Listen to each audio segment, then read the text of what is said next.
Good morning, everyone. This is Teresa Mueller, the chair for the Commercial Global Business Network. We have multiple members here, and today we will be having a presentation about Proptech, inflation, and other commercial real estate topics in Turkey. And just to go over a little bit about the format, we generally have, we introduce our presenters as well as special guests. We have the presentation. We have some questions during the presentation, but then at the end, you are welcome to ask all your questions. You can raise your hand or you can put it in the chat group. And while we are presenting, at any point, feel free to put your contact information in the chat. You can also share your needs or wants, or if you're hosting events. In fact, I will be posting not only my contact information, but of course, hoping that everyone can join us for C5 Live event next month in Atlanta. So these sessions are recorded. You will see them in multiple places, NICAR as well as YouTube. We always encourage multi-association participation. So if you know commercial practitioners anywhere in the world that can talk about hot topics in real estate, we're always happy to host them and give an opportunity not only to highlight their country, but for us to network from all over the globe beyond the regular events, whether it be MIPIM, Expo Real, NER International. So we do ask that everyone turn off besides the presenters and moderators, to turn off their screen as well as mute. We do have someone in the background in case you didn't hear that. If you have any questions, feel free to ask at any time. At this time, I would like to introduce my former, well, he was the chair. Now he helps me in many endeavors, Ahmed Badat, who was Global Ambassador of the Year. He's everyone's best friend, and I'm always super thankful that he helps me coordinate these webinars as well as marketing. He's really the best. So Ahmed, if you could go ahead and take the platform. Thank you. I don't know what happened here. I got lost for a minute. Oh, thank you very much, Teresa. Welcome, everybody. Teresa, thank you for your kind words. You're the best. Appreciate all you've done. And to everybody here, including Bill Caton, the founder of this group. Before we kick off, I'd like to introduce our one and only person here today from NAR, Holly Backer. Holly Backer is the NAR Global Manager of Global Alliances and Business Development. And she has a big chunk of the globe in her hands that she handles: Eastern Europe, Middle East, and Africa. So Holly, it's all yours. Tell us all about what you do and a little introduction about your role and your partnership with our two organizations in Turkey. Absolutely. Thank you for having me participate today.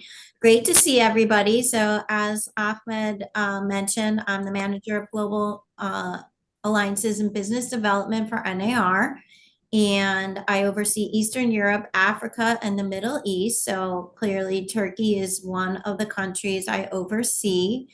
Very happy to be here with everybody. Nice to see Zutu again. And Zutu is a member of one of our bilateral partners in Turkey, TÜGEM. So we have two partners in Turkey. We're currently looking to expand. We've been expanding in other countries in the Middle East. So always looking for new partners. Very happy to just be here today. So happy to hear what Zutu has to say, and thank you for having me. Thank you, Holly. Before I go ahead, I'd just like to mention that, originally Ali Memar, who's the global ambassador for the Middle East, and Turkey is one of his countries that he handles, and thanks to him for bringing up Zutu and Altimur to join us. He was then called up to be at the NAR training in leadership training in Chicago, so he couldn't be here. So I'm a last minute replacement. So hopefully, keep everything handy as Ali has asked me to do. There are two organizations that we are partners with in Turkey. One is TEMCAD and the other is TUGEM. Zutu is a member of TUGEM. And then we have a direct relationship with an educational entity there called MECEC, which had offered the first CCIM course there, was a CCIM 100.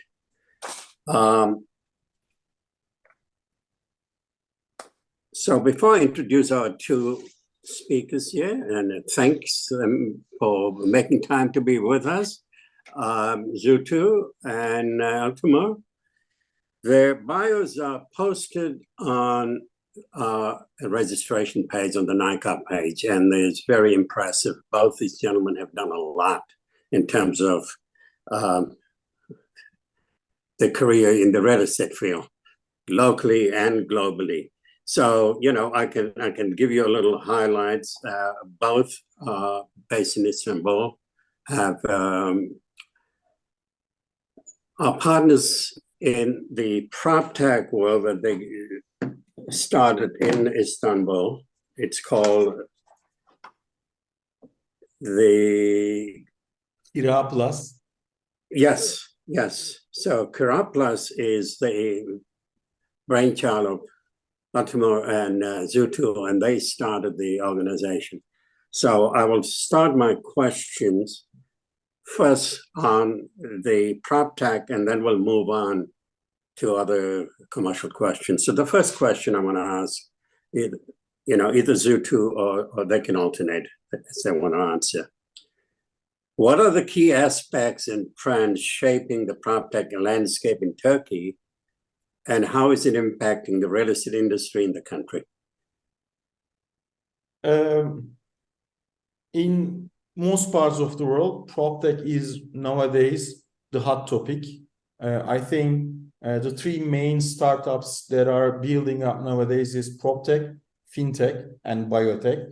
And PropTech in Turkey has been developing super fast.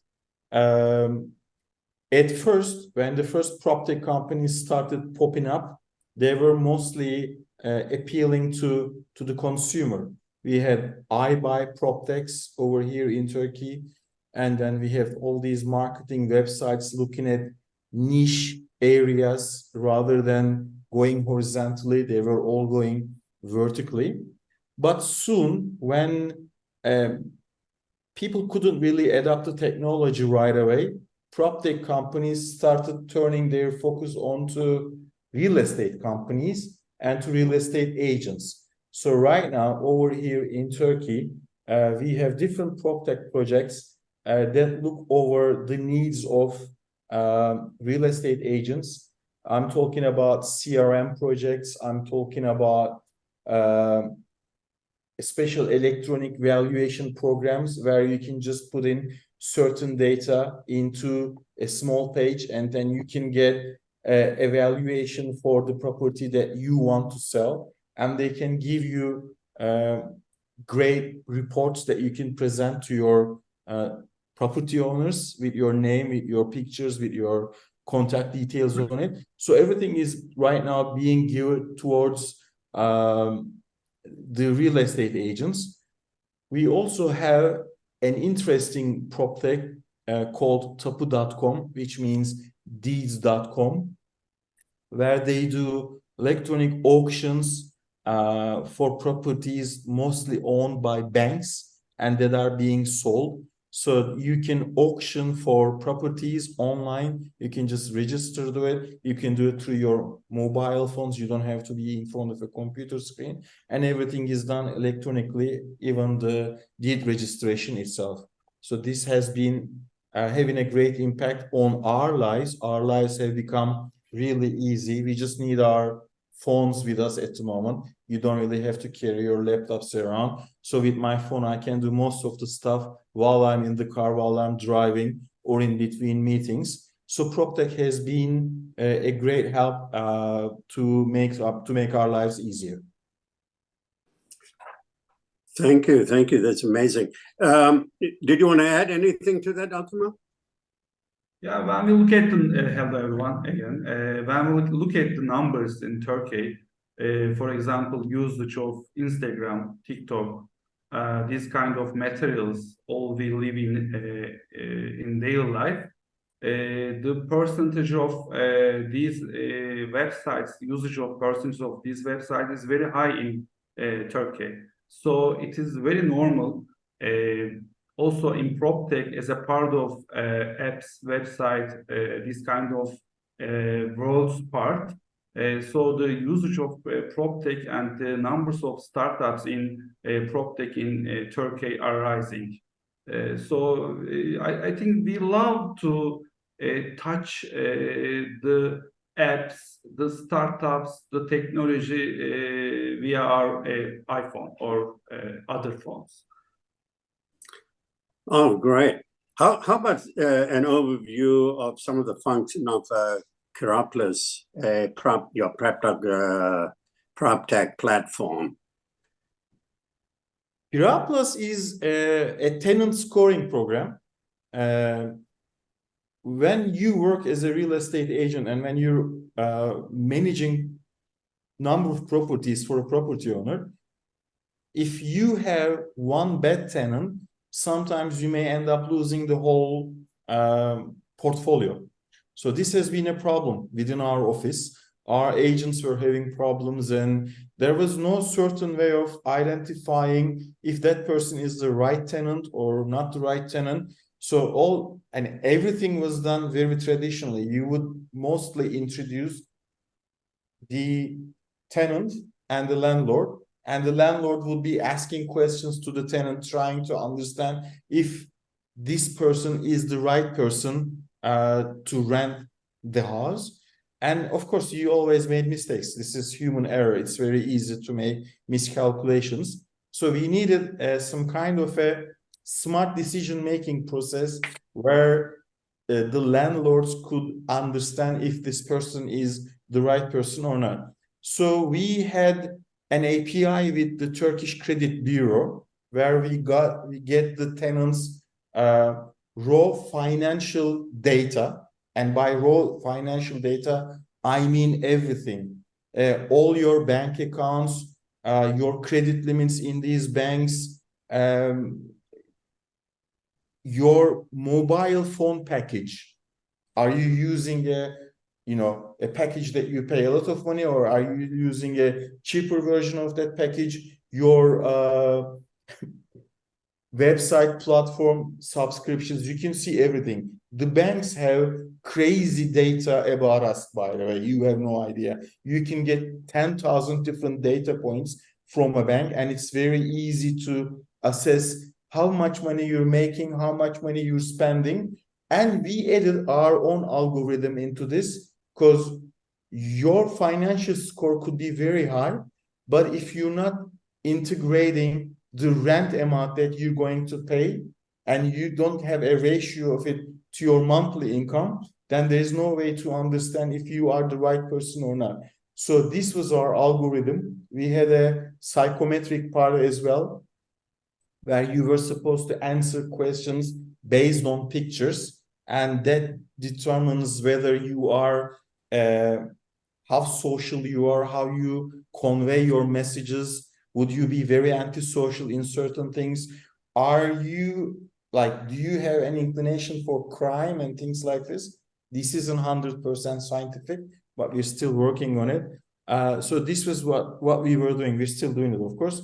And this is geared towards the real estate agents. They can use this. Or this is also geared towards the property owners, where they can just send the link. Once you are sent the link, all you need to do as a tenant is put down a 6-digit PIN. This digit PIN is being sent to you by Turkish Credit Bureau. And then you give access to all your data through us to the property owner. TransUnion is doing this. Cozico has been doing this for a long while in the States. I think they are now being bought over by apartments.com. So this is actually a very trendy thing at the moment. Kind of early for the Turkish market, I have to admit, because people aren't that technologically savvy yet. but we're hoping to bring it somewhere. We had a few offers from a couple of Dutch venture companies because they want to take us up to Netherlands and buy a part of the company and do the same thing in Germany, Netherlands, and Belgium. So we're still discussing certain things with those guys, but yeah, basically this is what Kiraplis is about. It's a tenant scoring program that makes smart decisions for property owners. So Zutu, since this is probably you said it's newer, that's somewhat of a cultural change, right? So from the tenant side, how much backlash is it? I mean, are most of them say, "Oh, okay, I understand," or they say, "Well, that's my confidential information." How well have they adopted using that technology for landlords to assess them? The project itself offers certain things to the tenants as well. You can pay your rent with your credit card.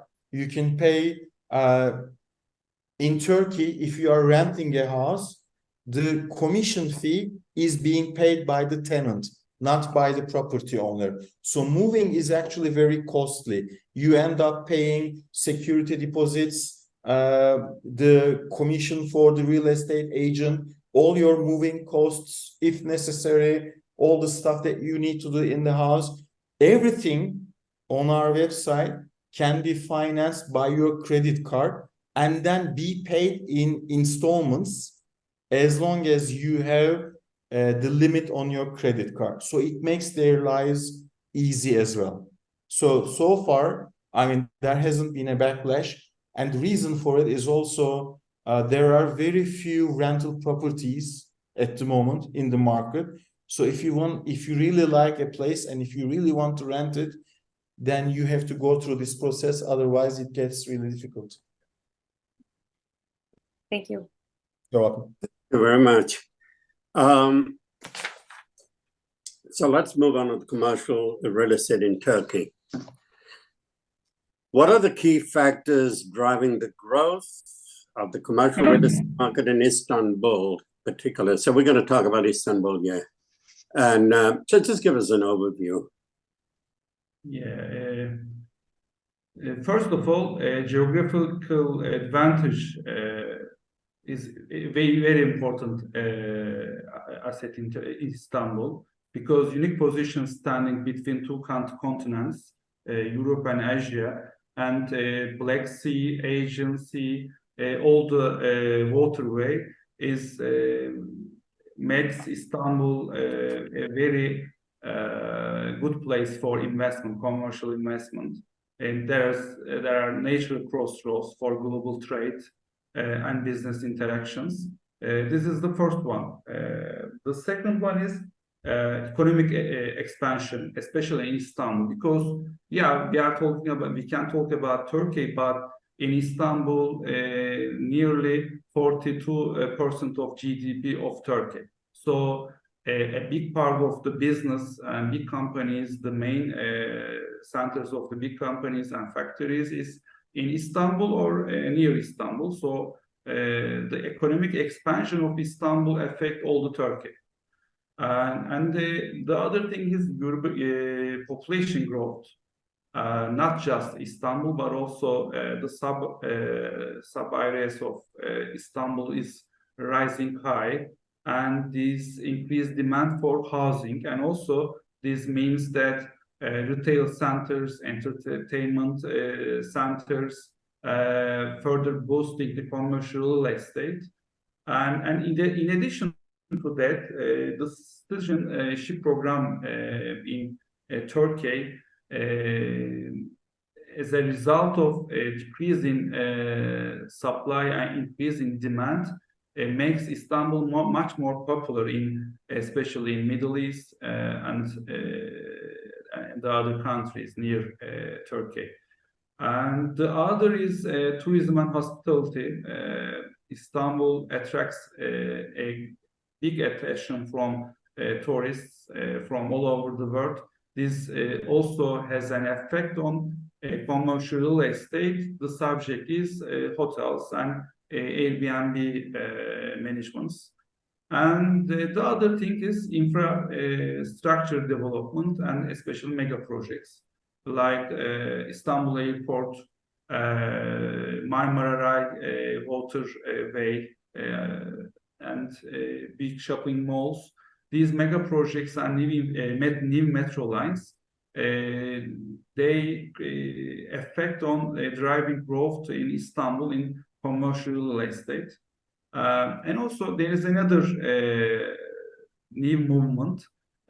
After earthquake in February, some of the big companies, as they have old buildings in Istanbul, they want to make an urbanization projects, and the factories and big residential and the company centers are now in construction process, and we need new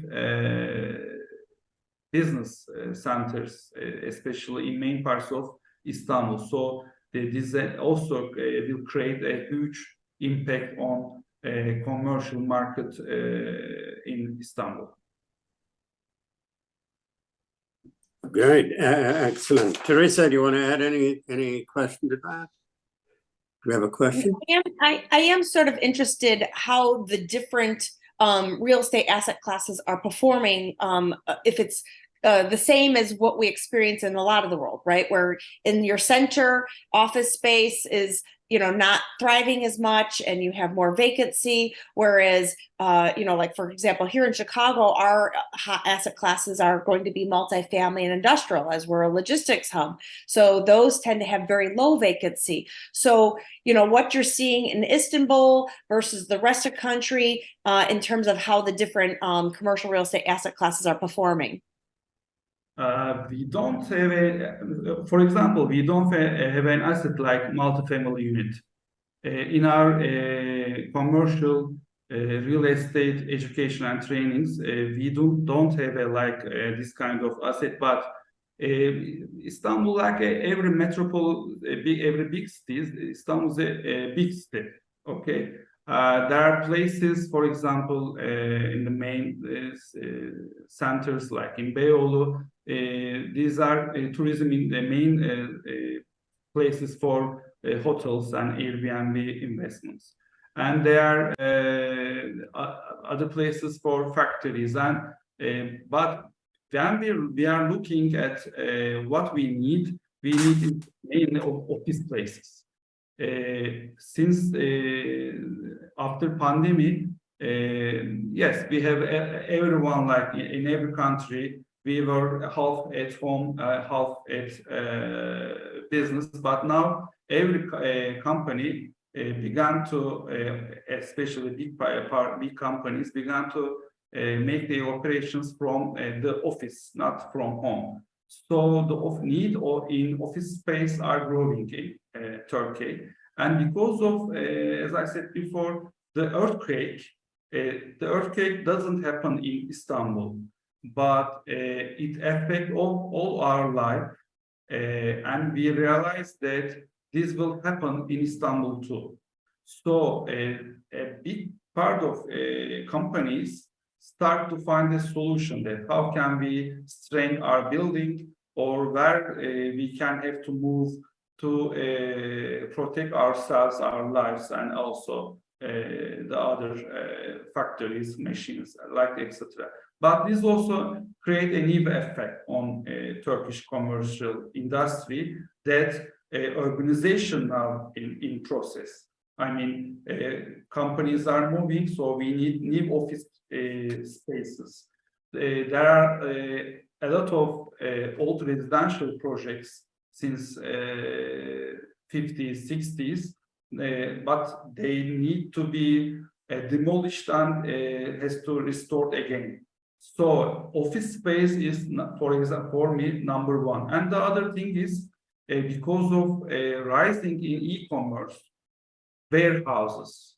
We need warehouses everywhere. I mean, small warehouses, big warehouses, inner city, site warehouses. I mean, between 1,000, 3,000 square meters. multiply 3 for trying to find feet. And big warehouses, we need it everywhere, in Istanbul, everywhere. When we found make a contract to rent a warehouse, we didn't put it on listings. We just send our clients, and generally in ours, we make the lease contract. Yeah, there's a waiting list for warehouse space. Yeah. Delivery apps are very popular in Turkey, and it's not food delivery. I know food delivery is super popular everywhere. It's very popular here in Turkey as well. But also, any kind of grocery shopping can be ordered through delivery apps here. So you can order very small amounts, and everything gets delivered in less than 20 minutes. In order to do this, you have to have smaller warehouse units located in strategical parts of every neighborhood. Otherwise, there's no way you can send things in less than 20 minutes. So all these big supermarket chains, yes, they have their own big stores everywhere, but they are also trying to open up small branches, small warehouses, where they can send things by couriers right away. So this is like a huge thing for us right now. Anywhere that you can put, it doesn't have to even have any kind of sunlight at all. As long as there's some space to store things, let's store it over there. That's what we So do. are you repurposing other spaces that used to be retail or office or something else? You're just saying wherever we could find vacant space. As long as there is a little bit of parking space in front of them for those little motorbikes, and as long as it's on the entry floor, on the ground floor, not 2 floors up or 2 floors down, because it has to be in and out, in and out. It's a very quick transaction over there. Yes, it can be converted into this. I don't know what's happening in the States, but banks are closing their branches here. Banks are all going digital. So rather than having a bank in every single neighborhood, a branch in every neighborhood, those branches are going away. They are being digitalized, but then they are being taken over by these small warehouses or small cost-effective supermarkets. And it works for us because there's a huge turnover and we do business with them. And co-working space is very popular nowadays. If you're trying to come into Turkey, invest in Turkey, but you don't know if you're going to do well, but you want to, test the waters. So you get a co-working space. You don't pay for any kind of head costs. You don't have to have desks or this or that. Just get your laptop in, start working right away. And it doesn't have to be a tiny cubicle. In the co-working spaces in Turkey are huge. We're talking about, I'm going to speak in square meters, but like 1,000 square meters, 500 square meters. So it makes a lot of difference for these people and everybody loves them. You don't employ any security guards. You don't employ any cleaners or any kind of back personnel. Everything is being supplied by these co-working companies, and they just bill you at the end of the month, and you know what you are going to pay. There is no surprise. There is no extra cost. Everything is in your bill, and you're fine with it. Great, thank you, thank you. So this is one of the questions always, especially folks in the U.S. investors have in mind. What about regulations or restrictions that foreign investors should be aware of when investing in commercial real estate in Istanbul? You need the 3 things, but this is not just for Istanbul and Turkey. This, I think, is necessary for every country in the world. First, you need to have a good agent. Second, you need to have a good accountant. The third, you need to have a good lawyer. Okay. Yes, for example, there are ownership restrictions in some part of Istanbul and Turkey for foreigners to invest. This is because of national security concerns. There we have in some parts military zones, intelligence unit zones. but 3 years ago, a new law came and these restrictions are very limited. But you need to know before buy or rent these restrictions. The other one is there is a mutuality principle in Turkey. I mean, if you want an investor from a country, if they let a Turkish citizen to buy from that country, if I can buy a land from there, yes, there is a mutuality principle. These people can buy in Turkey too. And there's zoning and land use registrations, and also legal processes and taxation is very important. But Turkey is a big company, this big country, and Istanbul is a big city. So every neighborhood has its own rules. This brings us the first sentence. I mean, you need a good agent, a good accountant, and a good lawyer. Right, thank you very much. Just to get into this, if you have investors around the world, foreign investors trying to get into the States, but if they are having problems because of the origin of their countries, because of where they are from, there are certain restrictions on those countries. This is kind of a stepping stone, but I need to tell this. You can tell these people to buy a property in Turkey, because if you buy property here for over 400,000 US dollars, you get a Turkish passport in less than 4 months. Wow. 4 months. Okay, so that's why we've been having Chinese investors coming to Turkey, buying property here, and then they can just rent it. They don't even come to Turkey, by the way. They just give power of attorney to certain people, and everything is being done for them. Once they get it, they apply for the Turkish citizenship. It's very short, it's very quick, it's around 4 months.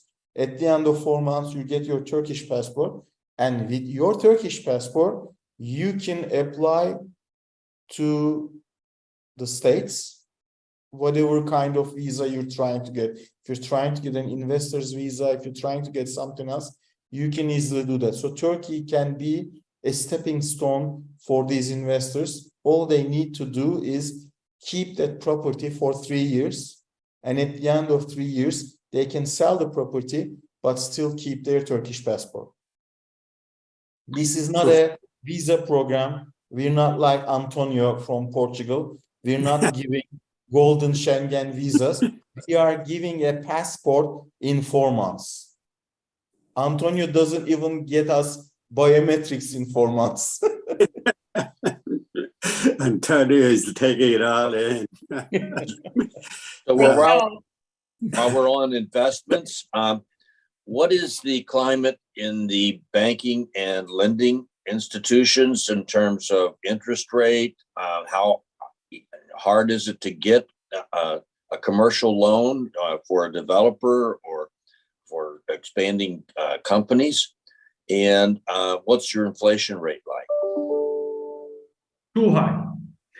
Horrible. It's 4 months ago, I take the first certificate of CCIM 101, and this, financial modeling. I love it. I admire it. And last time I studied that hard was in university. Okay. Every night I studied hard. I love all the formulas. Okay. But it doesn't work in Turkey because this is USD. Okay. The inflation rate is 3-4. Now, I don't know the first 3 or 4, I think, your inflation rate.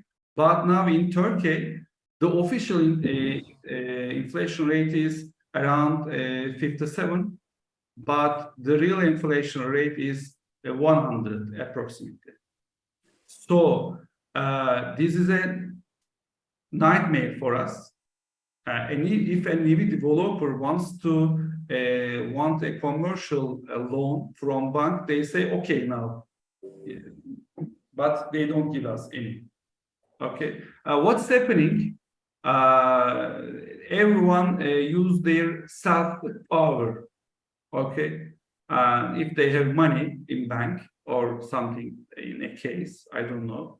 They buy the property, the land, on the cash or very small term of loan with a loan. Generally, we have a lot of problems now because of inflation rate, but this is also create a new opportunity for us. I mean, the inflation rate is too high. The interest rates of banks are too low. Okay, so if you go to a bank to try to protect your amount of money from inflation, there is a gap between the real inflation and the interest rate of the bank. So what will you do? You can buy a gold. This is not our business. You can buy a stock, risky. Some of people are doing it. The other asset is you buy a property or land.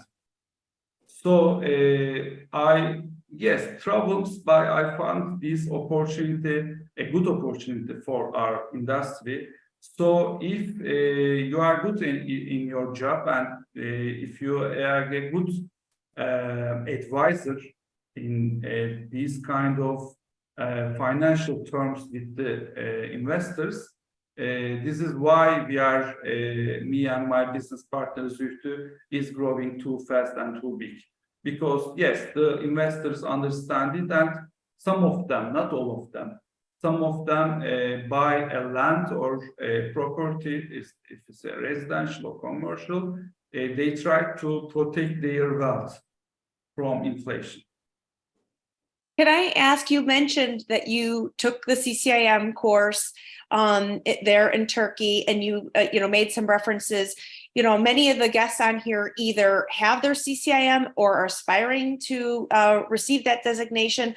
What are some of the differences that they would learn in a typical course in the US versus what they taught you in Turkey? Like, what are some of the main differences? Everything, right? Is there any difference, Altemur? I think it was exactly the same program. Yeah, I know. The important thing is in Turkey, there are formulas in CCIM, okay? And in Turkish market, the formulas are very few for Turkish investors. When we compare it with CCIM education, there are more, the real investors are much more emotional. They don't look at general formulas, but they look at, how can I say, if they trust you or if they trust this region, and if they see an emotional plus, yes, they can decide to buy it. In USD, I use these formulas 3 times to my investors. And also I choose these 3 from hundreds, because you have to have the ability to financially read and write, okay? So I use pick up these 3 guys, and I made a sampling for them and presentation. 2 of them, they totally doesn't understand. One is background is CFO, and the other one is he understands everything now. Whenever he wants to buy something since 2 months, he sent me, and we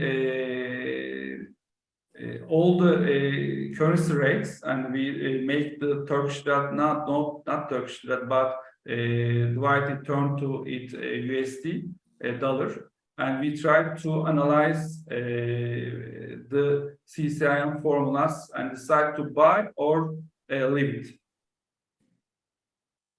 So, in other words, you're going to use a combination of both. One is the cultural norms that apply, where the emotional intelligence applied to buying a property, and then using the formula on the other hand. This course was offered in Turkish, correct? No, in English? In English, and there is always a translation. A translation was provided. Okay. But So, I also give some returns to Linda that there is some mistakes in translation, especially in terms. So we didn't understand first the terms, then Okay. realized I take the original ones, and I found some mistakes and warned them. oh, great. Wonderful. And this was the first time this was offered in Turkey, the CCIM? In It was offered before. 2014, 14. but we didn't know it because we entered the market in 2015. But I was waiting it since 7 years. Now I'm very happy that I take the first course. Great. In So, Turkey, around 9 years ago, was it 9 years ago? 2014, yeah, 9 years ago, VMAX Turkey was offering CCIM courses. I don't know how they did that because they didn't do it through TemFed, but they must have done it some way. And they did it for a while, but unfortunately, it didn't work. Just like Altemur said, certain things didn't apply to the Turkish market, and the agents taking the course were having a hard time, I think, to implement them. But later on, this year, it was offered through Mekik, and Linda was here, so she did Altemur told me that she did a great job. She was a good Oh. instructor. I mean, I didn't admire see him her. in the office for 5 days because he was working day and night, just like he said, to pass his final exam. But it was. I mean, the Turkish market is right now very open to all these trainings, and I'm sure after the first one, there will be new ones coming up, and people will be taking the courses. Like Estügen will be doing ABR now. I think in October we'll be offering the first course. so I've got one more question, Teresa, Sure. and then I'm just going to spotlight a couple of things about both their bios because we got a little bit of time before we go into questions. And the final question is, what are the most common property features or amenities that businesses look for when considering commercial real estate in Istanbul? I mean, depends on the sector.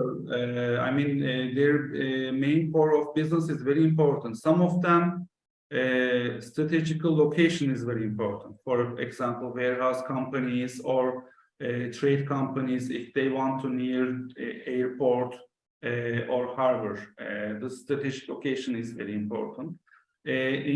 For example, in IT companies, if they want to invest in Istanbul to commercial, the modern infrastructure is very important. I mean, high-speed internet, fiber optics, infrastructures are very important. Some of we are seeing it. For example, I have a meeting with Shell International tomorrow. One of the main features of this kind of materials is they have many employees. They need to have enough parking facilities. So this is an important asset for some of companies. For example, not a commercial one, but we have agreements with consulates. I mean, for example, Japanese consulate, they need security measures, and the security measures is very important for them. So they have a rule that you have to go to a metro station or embassy and consulate within 15 minutes walking distance. So this is another feature. Some of them is amenities for employees. For example, if the investor is from advertisement industry, as the nightlife and is very good. For example, Beyoğlu, this kind of districts, as there is proximity to restaurants, cafes, bars, or other amenities. So they want to be near this kind of regions. It depends on the their core business, the subject of their business. Thank you. I think we are shortly going to open up for questions. So if anyone does have a question, please do raise your hand. I know I have kind of a final question. When I was actually recently in Turkey, in Istanbul, right after MIPIM, I visited there. As it happens, I also hire someone that's in Turkey, and I have experienced that inflation problem in that I was paying her via Wise, and Wise took away because they couldn't guarantee a rate that they were going to send with the inflation issue. But while I was there, I did stay at, a smallish hotel, but I usually look for Airbnbs, and there were not a huge selection of Airbnbs while I was there. And I was alerted that, well, it's just not as common that people are going to open up their home or have that space, or, whatever the reasons are. So one of my questions to you is, what do people often find surprising about whether it's transacting in real estate, or what's different in real estate in Turkey / Istanbul, that, what most people would find surprising or interesting compared to how they transact in their country, especially compared to the US? Different things, like if you are a US investor trying to come to Turkey, be ready to pay for your real estate agency commission, because buyers pay, sellers pay too, but 2% on one side, 2% on the other side, so everybody is paying. So I don't know how to put this into words, but sometimes when you are buying a place, the property owner may not want to declare the real selling price at the deeds registration office.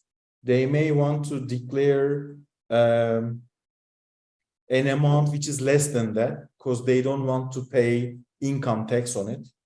Okay, and this is unfortunately very common in Turkey. So sometimes some of the money exchanges hand in cash rather than a bank transfer. So these are all very surprising things, but everything is super fast. If you want to buy a place and if you have the money, we can do it in 2 days. You can own the deed registration will be done in 2 days. We'll apply digitally, get an appointment for the next day. If not the next day, the day after, we'll meet at the deed registration office. You wire me the money, you get the deed in less than 10 minutes. Oh It my is God. super fast. So Yeah. this is usually very, very surprising. There is no paper process, there is no documentation, there are no checks, there are no, I don't know, audits or anything. If you want, did you like the place? Yes. Do you want to buy it? Yes. Is your money ready? Yes.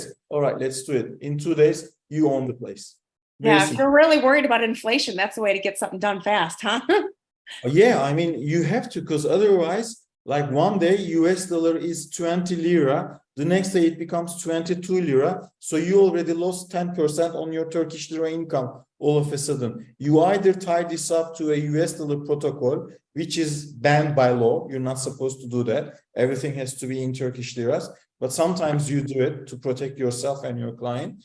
And if things are like delaying a little bit, you could be losing money a little bit. So the property owner may say, hey, look, I've lost too much money.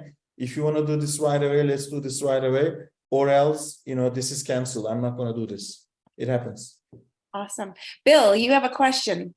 Yes. So following up on that, since the inflation rate is there and changes so rapidly,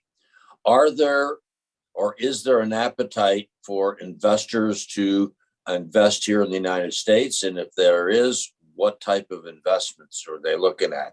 And then I want to reverse that into, since money is difficult to get also there, do the developers and commercial people look to outside of Turkey for investment monies, okay, from foreign investors, and how does that process get vetted, okay, in terms of, you know, where the money's coming from and how legitimate it is? So both directions for investors. Yes, Turkish, sorry, Altemur, let me just say this. The Turkish investors love buying properties outside, okay? But for different reasons. One of them is to get a passport.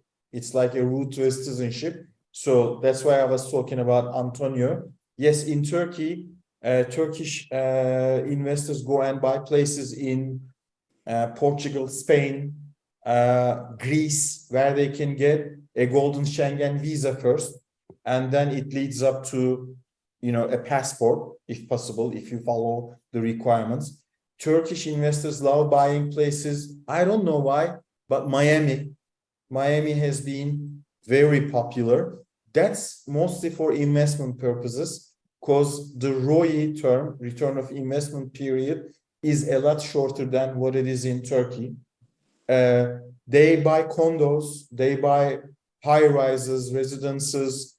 Some prefer commercial with a corporate tenant in it. Like if you have a McDonald's store with another like 8, 7, 6, 5 years lease, and if it's being sold, send it to us. We can find a buyer for you guys. That's very possible. So these are all things that Turkish people do, and they do invest in other parts of the world. Money coming to Turkey, going out is sometimes more difficult because of the financial problems. So the banks will be asking you questions, even though it's your own account, you're sending money outside of Turkey. They'll say, oh, hey, why are you sending this? What is the reason for this? But they can't stop you, so you can send. Bringing money into Turkey, very easy. Unfortunately, nobody really checks where that money is coming from. So yes, if you want to come and invest in Turkey, and you know, if the source of that money isn't very well known, you can still bring it. No one will say, hey, where is this money coming from? Just bring it, you know. Altemur? Yeah, there is a process of know your client, likewise. So when I look, for me, commercial waste is, I'm looking at buildings, hotels, and factories mainly, and also lands for has a chance to develop. But in that part is when Turkish investors want to invest these kind of assets close to Turkey. I mean, Cyprus, Montenegro, Dubai. When overseas, the numbers of the deals are decreasing. I mean, yes, they buy condos, multifamily units in Airbnb, units in Miami, especially Orlando, Miami, this kind of line. Sometimes San Francisco, San Diego. But I mean, if they want to invest to industrial units or hotels, they want the investments close to Turkey. They want to be reached fastly, and also they try to understand the regulations of the transfers, know your client process, the bank process there.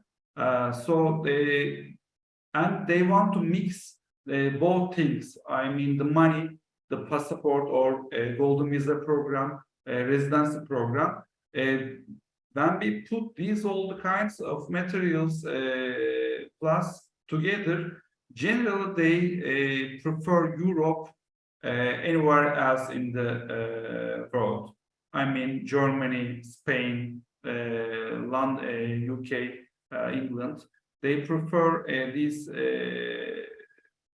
generally I'm talking about, because when we look at the numbers, 3 years ago, the approximately $8 billion go to Europe and United States for investment, commercial real estate and residential real estate. So there is a huge potential in Turkish market to invest for ROI, for protect the amount from inflation, and also, if possible, residency program or golden visa program. If we put 3 at the same place, it's a huge deal for Turkish investors, and there will be a huge demand for them. Which cities in Turkey are the most in demand for investors out, foreign investors? Is it Ankara or Istanbul or what? Depend on the sectors, but mainly Istanbul. The first one is Istanbul, but Istanbul is now expanding, and there are now, for example, Tekirdağ, a very small city close to Istanbul, by car, 2 hours you can go from Tekirdağ. When we look at the numbers, new technical universities and new laboratories, the number in Tekirdağ per square meter and per kilometer is very high when we compare it to Istanbul.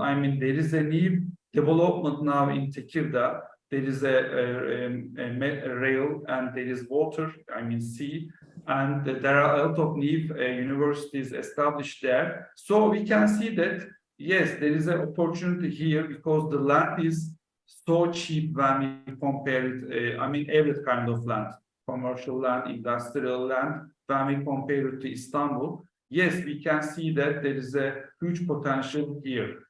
And also, there are new metro lines and new highways. Another city in Bursa. Here, my business partner Zühtü is from Bursa, and Bursa is very close to Istanbul. And we look at the increasing in population. I have some rules. I decide the good investment in several criteria. I look at first. I look at the increasing population. Bursa is very good. Tekirdağ, also Istanbul is very good. And the second one is infrastructure. What's going there? And third one is new universities. And also a funny thing is, but an army center will be established there, or an army unit regiment will go to there because they are going. 1,000 officers with their families. So the city is expanding. So when I multiply these kind of materials, I can say that, yes, Istanbul is okay. Izmir has a huge potential, another city in Aegean Sea. In Mersin, Mersin is in the south of Turkey. There is now a nuclear reactor there. You see, in nuclear reactor, what's going on? Why is commercial investment is good place for commercial investment? But there is a huge infrastructure there and huge investment there. So a lot of companies, new companies there. So I can say Mersin, Antalya, there are a good tourism city there for investment. But I can say these kind of things. But if you need it, for example, agricultural investment land, I can say in Konya, Kayseri. I will put my heart here. Or if you want any questions, you can always freely ask me in any part of Turkey. I send you all the reports and also give my comments to you. But Bill, it's up to your sector. Which sector or industry are you asking for? If agricultural, another place. In tourism, another place. If it's IT, for example, defense industry is now in Ankara. They are all move their centers to Ankara, around Ankara. first, these defense industries are moving there. Depends on the industry. Thank you very much for answering all our questions. Ahmed's going to close out in just a minute, but before he does, everyone is welcome to contact me, Ahmed, or the presenters afterwards. Contact information is in the chat, which you can save. We appreciate suggestions for future webinars highlighting countries all over the world with commercial practitioners, whether they're brokers, lenders, developers, so that we can always be networking on a global scale. And I hope to see some of you at C5 in Atlanta. I also put that link in the chat. I appreciate everyone coming. Ahmed, if you would like to close out, and then we will have a networking session if everyone can stay on, and we will stop the recording. Ahmed? Oh, you're on mute, Ahmed. Thank you, Teresa. Thank you, Zutu and Altamar. Excellent information. I'm sure you're going to get a lot of questions coming your way down the road, but just give you a little background on both these gentlemen. The bios are posted on the website, but just give you a little. Altamar has a degree in international relations and political science, right up my alley. He's worked for some of the largest international companies, like he was consultant for a partner in a company that he founded, and consulting to services in commercial marketing category and design for companies like Coca-Cola, Nestle, P&G. But what is very interesting is his interest in collecting militia memorabilia, and that goes back to the 15th and 18th centuries. So quickly, Altamar, before I say a little bit about Zutu, what is the oldest items that you have in your possession? A spare from Selçuks around, I think it's from 12th century. And now that he told us he has to kill all of us. Oh my, that's amazing. No, that's what we make shish kebab with, Altemur spears. No, that's great. And so tell a little bit about Zutu. He has a degree in majored in English and has worked again also in the international arena. For 7 years, he had various positions at Pearson, the world's largest educational publisher. He was training consultant in Turkey office, then moved up to the UK, and then handled the Middle East from countries in the Gulf and the Dubai, from the Dubai office. And he then joined IMM Group as a managing partner. As a managing partner on marketing and sales projects for multinational companies, again, like Coca-Cola, Kraft, Cadbury. So they both come with a lot of international experience dealing with lots of folks in the global sphere. And he also founded with his partner on Kirapolis, the Proptech company we talked about. Holds a ABR and SRS designations, and is only one of 3 certified NICAR instructors in Turkey. So, gentlemen, thank you very much for your knowledge, for your time you took to present here. And I'm telling you, I'm going to be knocking at your door and Antonio's door one of these days. Whenever you want. Thank you. Teresa, go ahead. Thank you, Zutu, Altamar, and Ahmed for moderating. We appreciate your time, and thank you everyone for participating. Please find us at the Commercial Global Business Network through the NICAR Association, and hope to see you all soon.